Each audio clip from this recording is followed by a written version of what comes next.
Acids are an important class of compounds that we come across early in our chemistry studies, and they are named in a special way, which we will look at more closely in this video. Acids can be loosely defined as hydrogen-containing molecular compounds that ionize when dissolved in water to form H+ ions. So for example, the gaseous HCl molecule can be bubbled through water to dissolve it, and this chemical transformation is represented in this chemical equation where the AQ subscript here refers to the substance being dissolved in water to form an aqueous solution.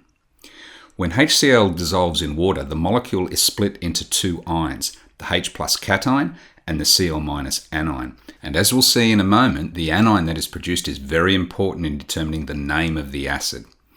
And just reiterating, the production of the H+ ion when something dissolves in water is a characteristic property of an acid. Now it is important to note that the name of the gaseous HCl molecule on the left here is hydrogen chloride, the name derived from naming rules we looked at in previous videos. However, when hydrogen chloride is dissolved in water and produces the H+ ion, we then refer to it by its acid name, hydrochloric acid. And whilst the production of H+ ions is very important, it is actually the name of the anion that is produced that determines or dictates the name of the acid. Another point worth noting is that not all hydrogen-containing molecular compounds are acids. Ammonia, phosphine, and methane can all dissolve in water to varying extents, but none of these compounds lead to the formation of H+ ions. We can generally recognize which compounds will be classed as acids because acids are generally derived from molecular compounds where hydrogen is written first in the chemical formula. So for example, hydrogen fluoride, HF, will dissolve in water to produce H+ ions and fluoride F- ions. HCl, hydrogen chloride, as we've already seen, is an acid because it produces the H+ ion and the chloride ion when dissolved in water. Similarly, HNO3 produces the H+ ion and the polyatomic nitrate anion, while H2SO4 yields 2 H+ ions for every one sulfate anion. Being able to recognize and name the anion that is produced when an acid is dissolved in water is important because the name of the acid is determined by the name of the anion produced. For example, acids that produce anions with an ate ending in the name are named by replacing the ate with an ic and adding the word acid. So when HNO3 is dissolved in water, we recognize that the anion produced is the nitrate anion with an ate ending.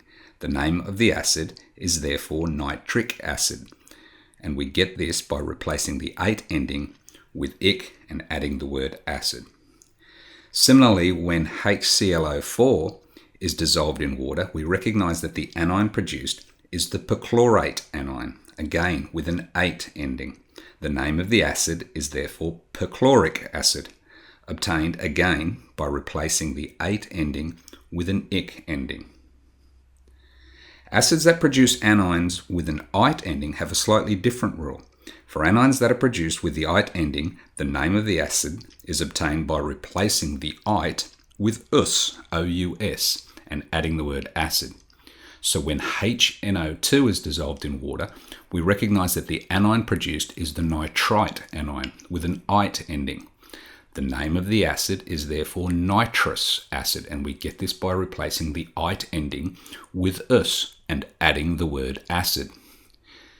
Similarly, when HClO is dissolved in water, we recognize that the anion produced is the hypochlorite anion, again with an ite ending.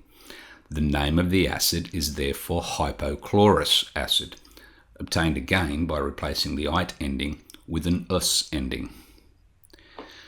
For acids that produce anions with an ide ending, the rule is different again and slightly more complex.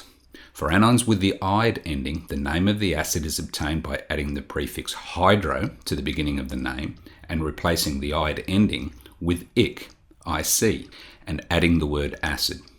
So when HCl is dissolved in water, we recognize that the anion produced is the chloride anion with an ide ending. The name of the acid is therefore hydrochloric acid, and we get this by adding the hydro prefix at the beginning and replacing the ide ending with ic.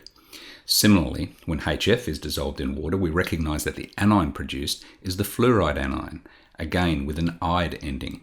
The name of the acid is therefore hydrofluoric acid, again obtained by adding hydro to the front of the name and replacing the "ide" ending with an "ic". So, in summary, when the anion of the acid has an "ate" ending in its name, we replace the "ate" with an "ic" and add the word acid to get the name of the acid. When the anion of the acid has an "ite" ending in its name, we replace the "ite" with an "us" and add the word acid. And when the anion of the acid has an "ide" ending in its name, we insert the prefix hydro at the beginning and replace the "ide" ending with an "ic" and add the word acid. This table shows a list of chemical formulas for a wide range of acids. It is worth repeating that the chemical formulas for all of these molecular compounds have hydrogen as the first written element in the formula, and that is a good guide in determining whether a molecular compound will be an acid when it is dissolved in water. It might be worth pausing the video at this point to ensure names of the acids make sense with respect to the names of the anion that is produced when these compounds are dissolved in water, and also whether the name of the acid makes sense with respect to the name of the anion.